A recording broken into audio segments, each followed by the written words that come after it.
കടുത്തതോടെ കടുത്ത കുടിവെള്ള ക്ഷാമത്തിലാണ് മലപ്പുറം കുറ്റിപ്പുറം പഞ്ചായത്തിലെ തെക്കേ നാഗപ്പറമ്പിലെ 22ാം വാർഡ് നിവാസികൾ. ഉയർന്ന പ്രദേശമായതിനാൽ ഇവിടെ കിണറുകളിൽ വെള്ളം ഉടൻ വറ്റും. കുടിവെള്ളക്ഷാമം പരിഹരിക്കാൻ കുറ്റിപ്പുറം പഞ്ചായത്ത് ഇടപെടാത്തതിലും പ്രതിഷേധത്തിലാണ് പ്രദേശവാസികൾ.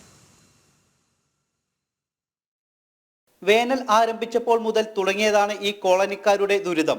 ഡിസംബർ മുതലേ തെക്കേ നാഗപ്പറമ്പ് നിവാസികൾ കുടിവെള്ളക്ഷാമം അനുഭവിക്കാൻ തുടങ്ങി. പതിറ്റാണ്ടുകളായി ഇവർ ജലക്ഷാമം നേരിടുന്നു. നിരവധി തവണ പഞ്ചായത്തിൽ നിവേദനങ്ങളും പരാതികളും നൽകി. പക്ഷേ ഇതുവരെ നടപടികളൊന്നും ഉണ്ടായില്ല. പിന്നെ അങ്ങനെ ഒപ്പ് വരുന്നു. എന്താ വെച്ചാൽ വേനൽക്കാലത്ത് തീരെ വെള്ളം ഉണ്ടാവില്ല. ഒരാൾ മുക്കി കഴിഞ്ഞിട്ട് കുറച്ച് കഴിഞ്ഞിട്ട് പിന്നെ മറ്റാൾ മുക്കുക, അങ്ങനെ വേനൽക്കാലത്ത് വെള്ളം ഉണ്ടാവില്ല.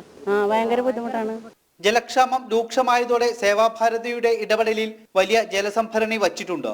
മറ്റാവശ്യങ്ങൾക്ക് ഇതോടെ പരിഹാരമായെങ്കിലും കുടിവെള്ളത്തിന് കിലോമീറ്ററുകൾ താണ്ടി വേണം കൊണ്ടുവരാൻ. 1 കിലോമീറ്ററോളം നടന്ന് ഒരു കിണറിൽ നിന്നാണ് പ്രദേശവാസികൾ കുടിവെള്ളം ശേഖരിക്കുന്നത്.